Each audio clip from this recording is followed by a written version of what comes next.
말씀은 의에 줄이고 목마른 자는 복이 있나니 그들이 배부를 것이며 라는 그러한 말씀입니다. 이 말씀 가운데서 우리가 먼저 생각해 볼 것은 줄이고 목마르다 라고 하는 표현입니다. 우리가 어떤 단어를 생각할 때 그 단어의 의미는 대부분 한 가지 내지 두 가지라고 할 수가 있겠습니다. 그렇지만은 그 단어를 대하는 사람의 형편에 따라서 그 의미는 또 여러 가지로 변할 수가 있습니다. 예를 들면 사랑이라고 하는 이 표현은 사람마다 받아들이는 것이 또 다르다라고 하는 것을 알 수가 있습니다. 어린아이 같은 경우에 사랑이란 무엇일까? 그것은 아마 받는 것이다 라고 말할지 모르겠습니다. 무엇인가 받은 것이 많으면은 사랑이 많구나 그렇게 생각할 것이고요. 받은 것이 없다라고 여겨지면 사랑도 없네 이렇게 아마 생각할 것입니다.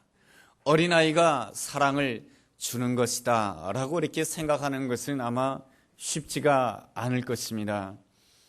사랑은 주는 것이다 라고 하는 그렇게 생각할 수 있는 사람은 어른 가운데서도 성숙한 어른만이 가질 수 있는 그러한 생각이겠지요.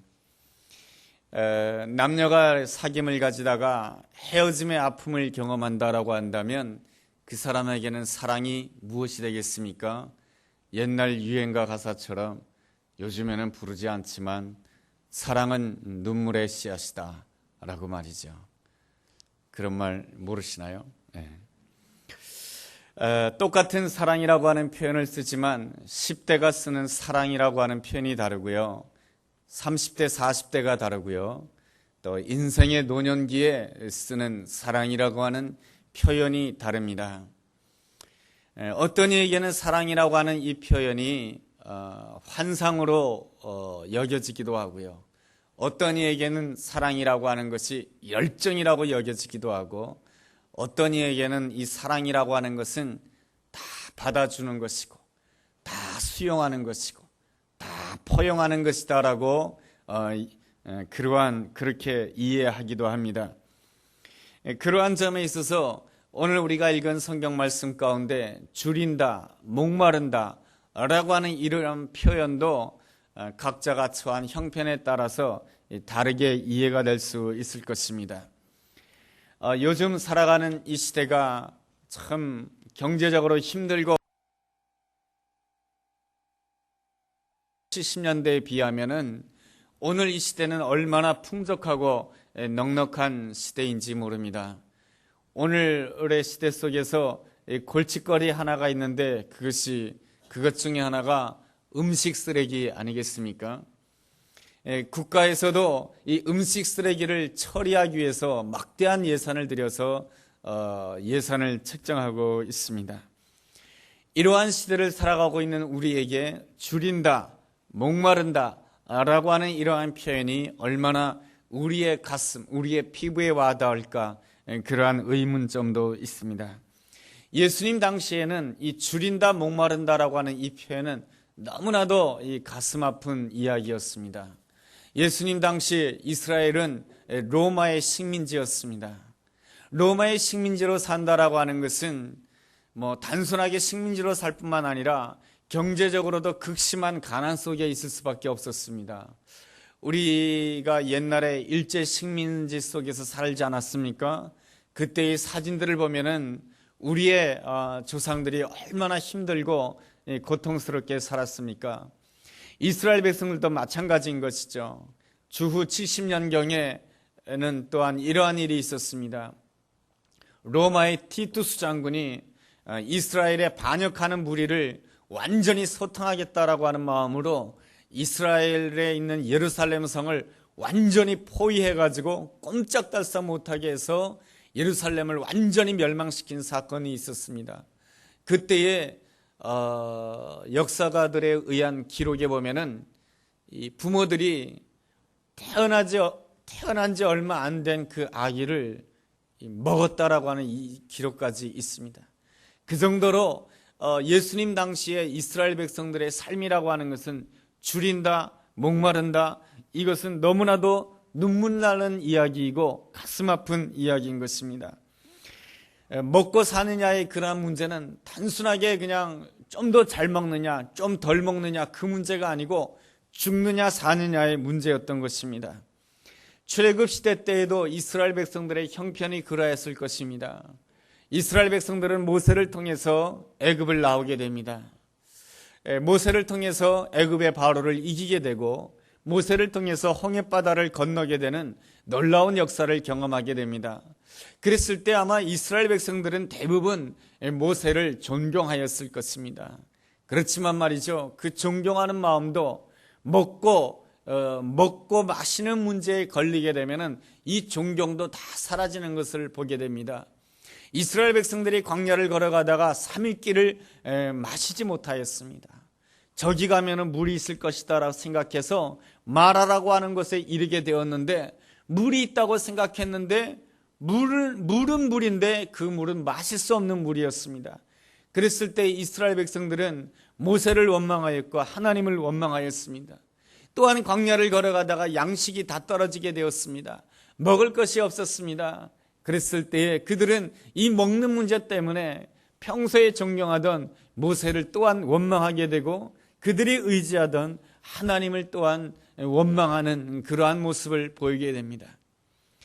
원망하고 불평하는 그들이었지만은 그럼에도 불구하고 하나님께서는 이스라엘 백성들을 사랑해 주셨습니다.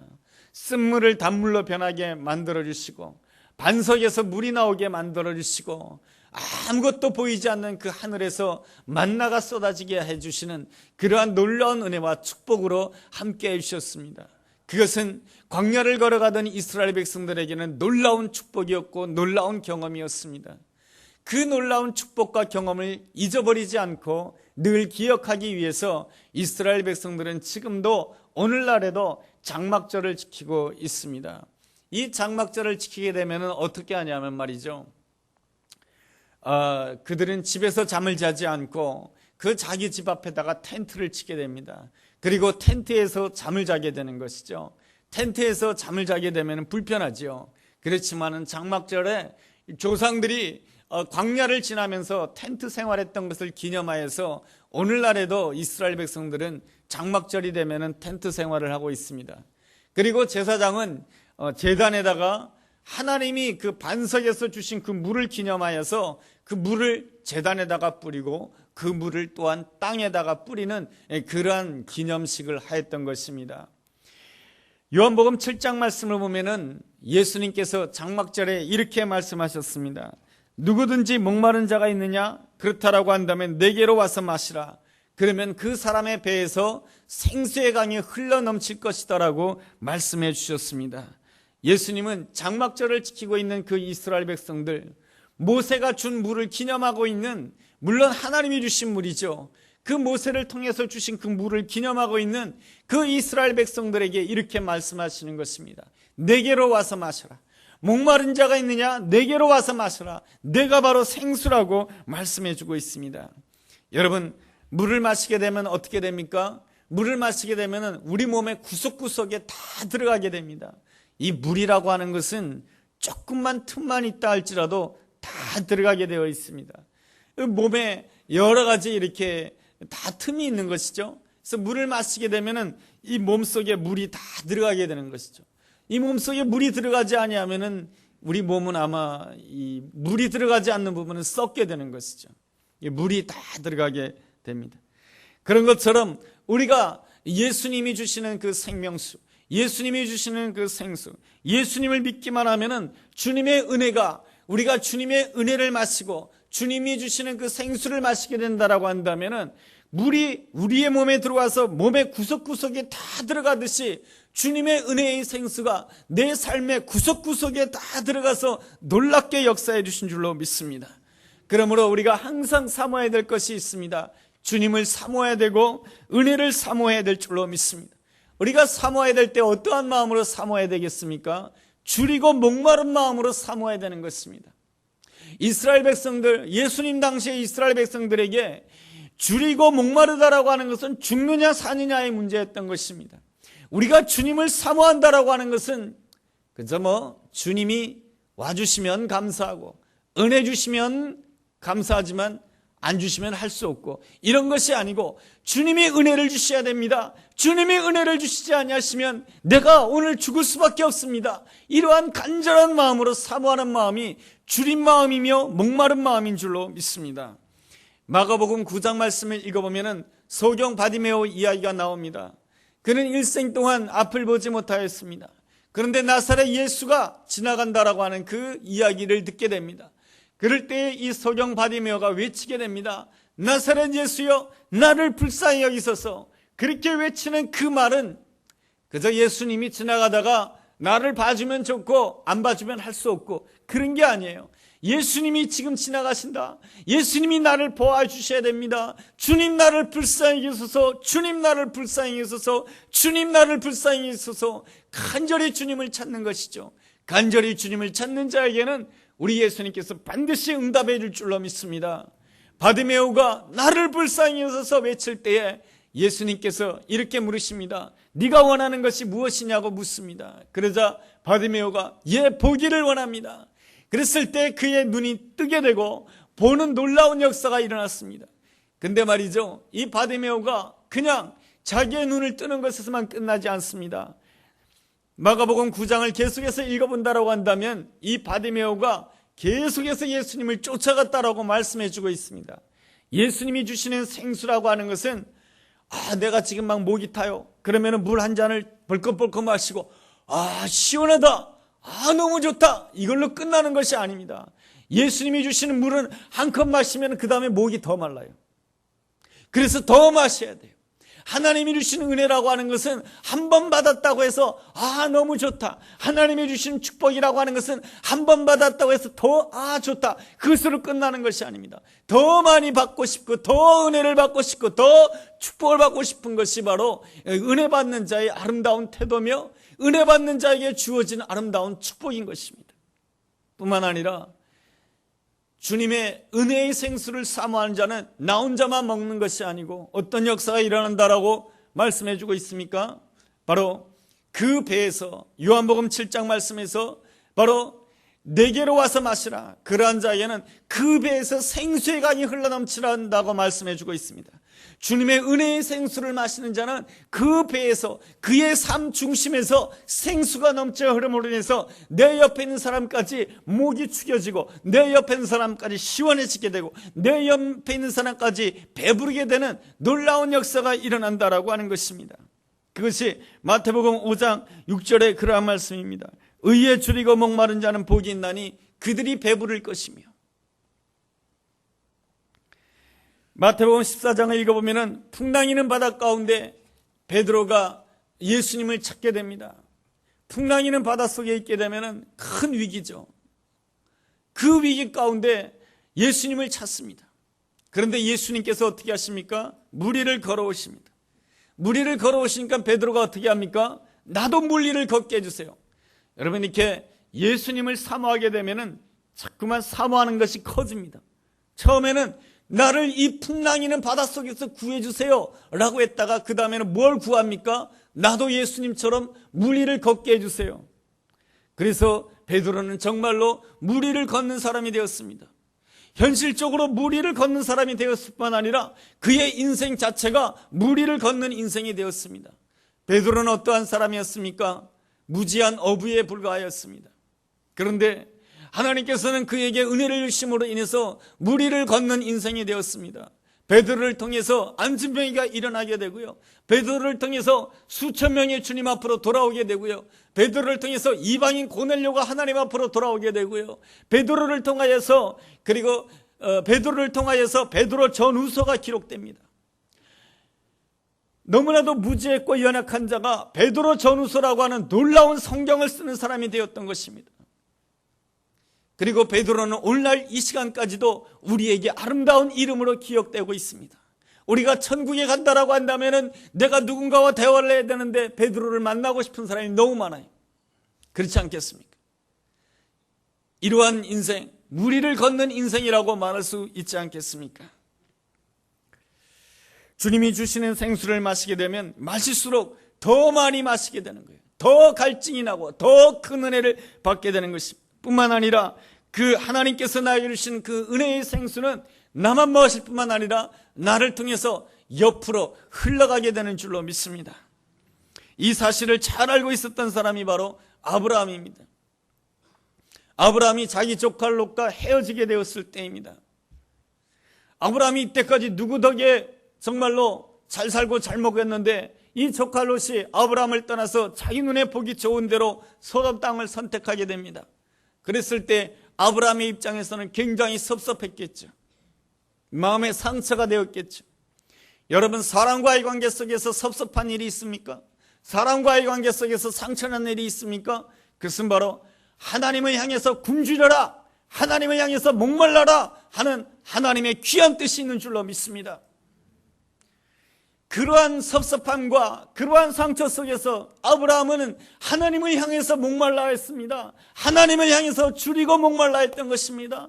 하나님, 내가 이때야말로 주님을 향해서 목말라야 될 줄로 믿습니다 하면서 하나님을 바라보았을 때 하나님께서 아브라함에게 어떻게 해주셨습니까? 너는 눈을 들어서 동서남북을 바라보아라. 이 모든 것들이 다 너의 것이 될 것이다 라고 주님께서 축복해 주셨습니다. 주님께서 주시는 생수라고 하는 것은 아브라함에게 풍성한 축복이며 아브라함을 넉넉하게 배부르게 하는 아름다운 놀라운 축복인 줄로 믿습니다. 그런데 말이죠, 아브라함만 배불렀습니까? 아닌 것이에요. 바로 조카 롯이 아브라함을 떠나서 망하게 되었지만 아브라함 때문에 롯이 구원함을 받게 되는 놀라운 역사가 일어났습니다. 오늘 우리가 읽은 마태복음 5장 6절 말씀에 그들이 배부를 것이다 라고 하는 그 말씀이라고 하는 것은 바로 나만 배부른 것이 아니에요. 나도 배부르고 너도 배부른 거예요. 나도 건강하고 아내도 건강하고, 나도 건강하고 자녀들도 건강하고, 나도 잘 되고 내 이웃도 잘 되는, 나는 하나님께 순종했어요. 나는 교회 잘 나왔어요. 그래서 나는 축복을 받고, 너는 교회 한 달에 2번만 나와. 그럼 너는 축복 못 받아. 이런 것이 배부르는 것이 아니고, 나 때문에 한 달에 2번 나오는 사람이 매주 나오게 되고 하나님을 사모하는 자가 되고, 내가 배부를 뿐만 아니라 내 옆에 있는 사람, 신앙이 연약한 자, 부족한 자까지 배부르게 되는 것이 진정한 그리스도인의 배부름인 줄로 믿습니다. 하나님을 향해서 진실로 줄이고 목마른 마음을 가지게 될 때 우리 주님은 약속해 주십니다. 너희가 배부를 것이다 라고 말이죠. 우리가 진실로 줄이고 목말라야 될 하나님의 의는 무엇입니까? 첫째로 예수님의 보혈의 의인 것입니다. 사람들은 의를 생각한다라고 한다면 주로 공평의 문제를 많이 생각하게 됩니다. 내가 왜 이렇게 힘들고 어렵게 사는가? 이것은 세상이 불공평한 것이 아닌가? 세상이 잘못돼서 이렇게 된 것이 아닌가? 세상은 과연 공평한 것인가? 하면서 사람들은 공평의 문제를 제1의 문제로 자주 삼습니다. 또 공평하지 못하다고 하는 그 문제 때문에 많은 사람들은 자기 목소리를 크게 내려고 합니다. 그렇지만은 공평의 문제보다 우리의 문제에 더 큰 문제가 있습니다. 그것은 바로 죄의 문제인 것입니다. 죄란 무엇입니까? 하나님께 묻지 않고 하는 모든 것들이 다 죄인 것입니다. 아담과 하와는 에덴 동산에 살 때에 하나님께 묻지 않았습니다. 하나님께 묻지 않고 자기들 마음대로 선악을 알게 하는 나무의 열매를 먹었습니다. 하나님께 묻지 않는 것이 뭡니까? 하나님을 무시하는 것입니다. 하나님을 무시하는 것이 죄인 것입니다. 죄악된 세상 속에서 사람들은 이렇게 생각하면서 살아가기를 원합니다. 나는 내가 원하는 것은 누구에게도 간섭받지 않고 내가 원하는 대로 살고 싶다. 아무에게도 간섭받지 않고 내가 원하는 대로 살아가면 나의 미래가 그저 좋을 것이다 라고 생각합니다. 그러나 데살로니가 후서 1장 8절 말씀에는 이러한 말씀이 있습니다. 하나님을 무시하는 자에게는 영원한 형벌이 있다라고 말씀해 주고 있습니다. 하나님을 무시하게 될 때에 반드시 찾아오는 것이 있습니다. 내 마음속에 죄책감이라고 하는 것입니다. 이 죄책감이 자리를 잡게 되면은 사단이 끊임없이 이 죄책감을 통해서 우리를 고발하게 됩니다. 나에게 어려운 문제가 생기고 나에게 극심한 고난이 생기면 반드시 고발을 합니다. 너에게 왜 그런 문제가 생긴 줄 알아? 그것은 바로 너의 죄 때문이야. 너에게 왜 그런 고통이 있는 줄 알아? 그것은 바로 너의 잘못 때문이야. 계속해서 사단은 이런 식으로 우리를 고발하게 됩니다. 사단이 자꾸 그러한 문제를 가지고 나를 고발하게 되면 내 마음이 아파요. 내 마음이 아프니까 사람들은 어떻게 합니까? 다른 사람들의 허물을 보고 다른 사람들을 비판합니다. 내가 다른 사람들의 허물을 보고 다른 사람을 비판하는 그 순간에 나의 허물에 대해서 잊어버리는 사람이 돼요. 아니면 세상 쾌락에 중독되는 사람이 됩니다. 이 죄책감을 잊어버리기 위하여서 세상에 중독이 되는 것이죠. 술 취함에 중독이 되거나 음란에 중독이 되거나 세상의 쾌락에 중독이 된다라고 하는 것입니다. 이러한 형편을 무엇이라고 말합니까? 그 영혼이 병들었다라고 말하는 것입니다. 내 영혼이 병들었다라고 하는 것을 깨닫는 사람이 누구입니까? 마음이 가난한 사람이에요. 마음이 가난한 사람이 어떠한 사람입니까? 하나님 앞에서 애통이 하는 자예요. 나는 줄인 자입니다. 나는 목마른 자입니다. 하나님이 나와 함께 해주셔야만이 내가 삽니다. 바로 애통하는 자가 또한 어떠한 사람이 됩니까? 의에 줄이고 목마른 자가 되는 줄로 믿습니다. 우리가 진실로 줄여야 될 의가 무엇입니까? 그것은 바로 예수님의 보혈의 의인 것입니다. 우리가 죄사함 받을 수 있는 이유가 무엇입니까? 우리가 죄사함을 받고 하나님의 아들이 된 이유가 무엇입니까? 그것은 바로 예수님의 보혈 때문인 줄로 믿습니다. 로마서 8장 8절 말씀에 우리가 아직 죄인 되었을 때 그리스도께서 우리를 위하여 죽으심으로 우리에 대한 하나님의 사랑을 확증해 주셨다라고 말씀해 주고 있습니다. 우리가 진실로 목말라야 될 것은 바로 예수님의 보혈입니다. 예수님께서 십자가의 피를 흘리심으로 인하여서 나의 과거의 죄, 나의 현재의 죄, 나의 미래의 모든 죄가 죄사함 받은 줄로 믿습니다. 그러므로 우리는 날마다 매 순간마다 예수님의 보혈을 마셔야 되는 것입니다. 내가 예수님을 처음 영접할 때만이 예수님의 보혈을 생각하면서 예수님의 보혈을 마시는 것이 아니고요. 매 순간 매 순간마다 예수님의 보혈을 마시게 될 때에 예수님의 보혈이 내 삶 구석구석에 들어오게 됩니다. 예수님의 보혈이 내 삶 구석구석에 들어오게 되면은 내 죄가 드러나게 되어 있습니다. 내 죄가 드러나게 된 것에 대해서 여러분 감사해야 되는 것입니다. 오 하나님 감사합니다. 하나님께서 내 죄를 드러내신 이유가 무엇입니까? 내 죄를 사해 주시기 위한 것입니다. 여러분의 죄가 기억이 납니까? 여러분의 죄가 생각이 납니까? 오 하나님 감사합니다. 하나님께서 나의 죄를 예수님의 보혈로 깨끗하게 씻어주시기 위해서 나의 생각 속에서 나의 기억 속에서 죄가 생각나도록 인도해 주시니 감사합니다. 그것이 무엇입니까? 예수님의 보혈이 내 삶 구석구석에 흘러들어가게 되는 것입니다. 내 삶의 구석구석을 정결하게 하는 놀라운 역사인 줄로 믿습니다. 그러므로 죄가 나의 기억 속에서 마음 속에서 죄가 기억날 때에는 내가 하나님 앞에 아뢰면서 오 주님 감사합니다. 내 죄를 사해 주시기 위해서 내 죄를 기억나게 해주시는군요. 내 죄를 주님 앞에 내놓습니다. 그렇게 회개하게 될 때 주님의 보혈은 나를 정결케 할 것이며 나의 오늘의 죄를 사할 것이며 과거의 죄를 사할 뿐만 아니라 예수님의 보혈이 나를 보호해 줄 줄로 믿습니다. 그리함으로 해서 미래의 죄로부터도 나를 구원해 주신 줄로 믿습니다. 이 놀라운 은혜가 우리의 삶 매 순간순간마다 일어나게 되기를 주의 이름으로 축원합니다. 우리는 얼마나 연약한 존재입니까? 내 연약한 모습을 볼 때마다 주님, 내가 예수님의 보혈을 마셔야 될 사람입니다. 내가 예수님의 보혈을 사모합니다. 그 순간에 여러분 물이라고 하는 것은 조금만 틈만 있어도 들어가게 되어 있습니다. 그런 것처럼 예수님의 보혈, 예수님의 생수는 내 마음에 조금만 틈만 열어주신다라고 한다면 내 삶 가운데 온전히 들어오셔서 내 삶을 정결하게 할 줄로 믿습니다. 두 번째로 우리는 은혜의 의를 마셔야 되는 것입니다. 누가복음 15장 말씀을 읽어보면 탕자의 이야기가 나옵니다. 탕자가 모든 것을 실패하고 아버지 집으로 돌아오게 됩니다. 연약한 자가 돌아왔습니다. 못난 자가 돌아왔습니다. 실패한 자가 돌아왔습니다. 그렇지만은 아버지가 그 탕자를 껴안고 너는 내 아들이다. 너에게 이 아들에게 좋은 옷을 입혀라. 이 아들을 위해서 잔치를 베풀자 합니다. 그런데 문제는 그 다음부터가 문제입니다. 아버지로부터 좋은 옷을 받아서 옷을 입는데 이 탕자가 막 돌아다니다가 보니까 이 옷에 때가 묻는 거예요. 더러운 것이 묻으니까 이 탕자의 형이 가만히 있질 않습니다. 탕자의 형이 살며시 다가와서 그의 귓가에다가 이렇게 말을 해줍니다.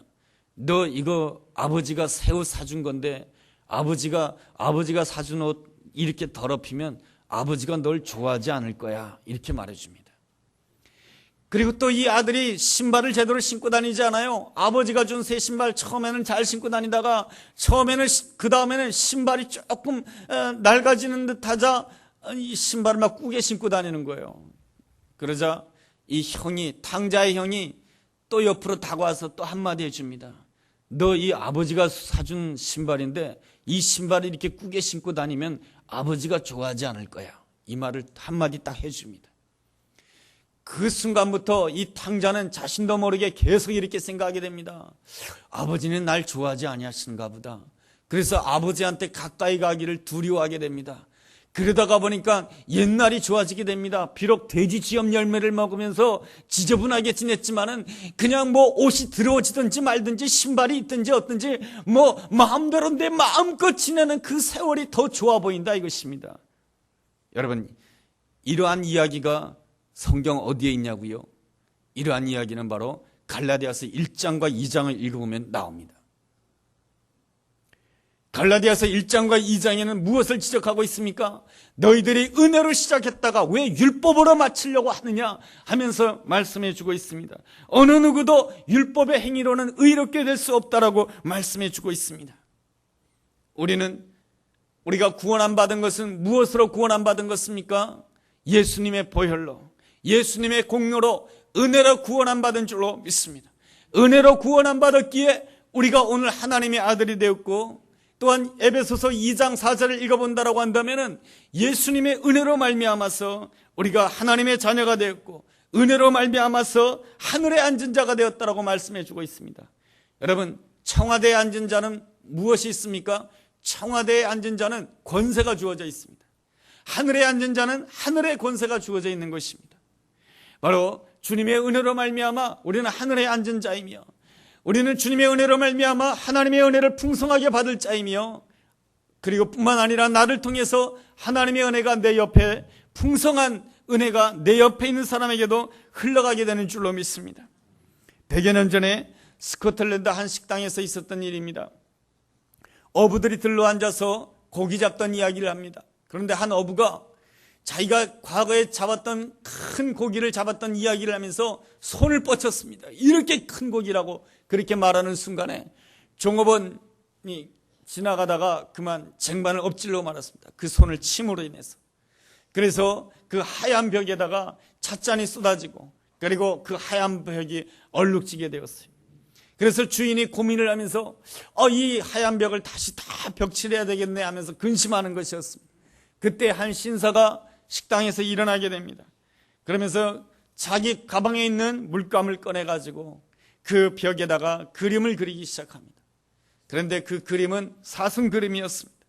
그리고 그 그림이 그 식당의 명물이 되었습니다. 그 그림을 그린 사람은 당시의 유명한 화가 에드윈 레시경이라고 합니다. 탁월한 화가의 손을 거치게 될 때에 그저 물을 엎지르고 차를 엎지르는 그러한 실수가 있었지만은 걸작으로 변화된 것입니다. 우리의 삶에 실수가 있고 실패가 있다 할지라도 우리 주님의 은혜가 있다라고 한다면 우리의 삶은 얼마든지 걸작이 될 수 있는 줄로 믿습니다. 여러분, 바울은 아주 큰 실수를 하였습니다. 무슨 실수를 하였습니까?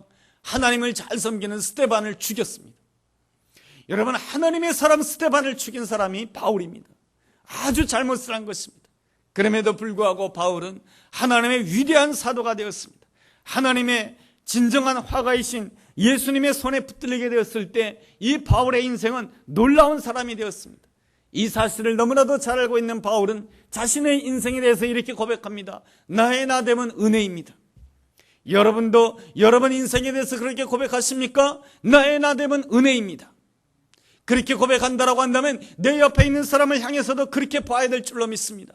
내 옆에 있는 사람의 부족함이 있고 내 옆에 있는 사람의 허물이 있다 할지라도 그 허물을 지적하고 판단할 것이 아니고 나의 나됨도 은혜라고 한다면 저분도 은혜로 반드시 회복될 수 있는 줄로 믿습니다. 내 옆에 있는 사람도 은혜로 성공할 수 있습니다. 이러한 고백이 있게 될 때에 그 사람은 진실로 의의 줄이고 목마른 자이며 그 사람은 진실로 배부름의 은혜를 누리게 될 줄로 믿습니다. 셋째로 의에 줄인다라고 하는 것은 하나님의 뜻을 사모하는 것입니다. 누가 하나님의 뜻을 사모할 수가 있겠습니까? 성령님 앞에 나의 모든 것을 드리는 자인 것입니다. 나의 자랑도 드리고, 나의 욕심도 드리고, 나의 아픔도 드리고, 나의 눈물도 드리고, 나의 상처도 드리는 자인 것입니다.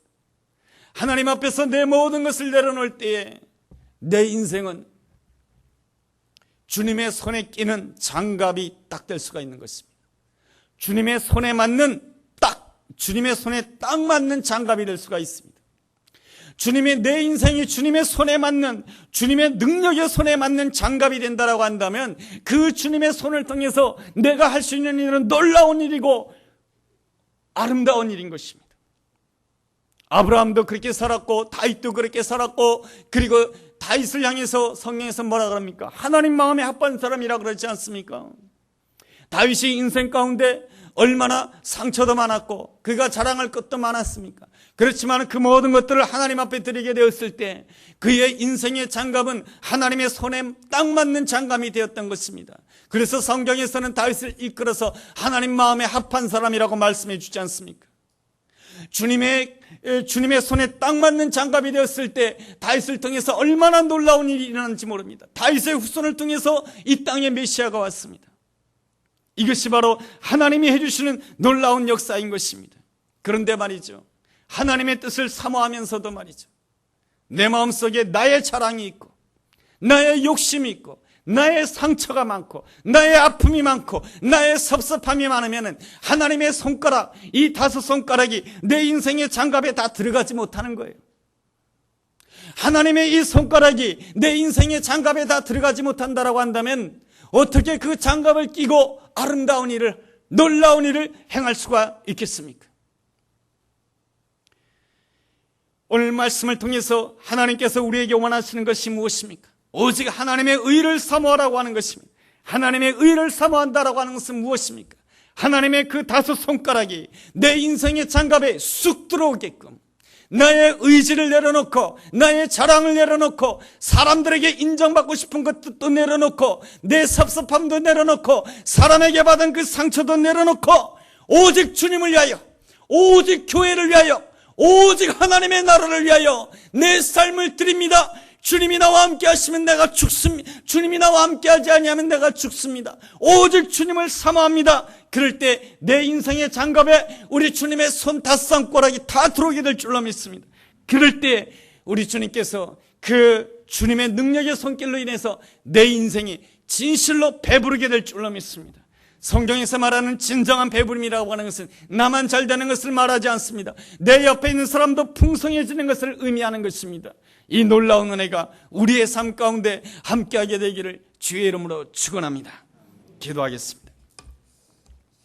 하나님 아버지, 내가 진정으로 하나님의 의에 줄이고 목마른 자 되기 원합니다. 나의 삶의 중심이 주님의 손에 꼭 맞는 장갑이 되기를 원합니다. 그래서 나도 풍성해지고 나로 인하여 내 주변도 풍성해지는 놀라운 축복 누리게 하여 주시옵소서. 예수님의 이름으로 기도했습니다. 아멘.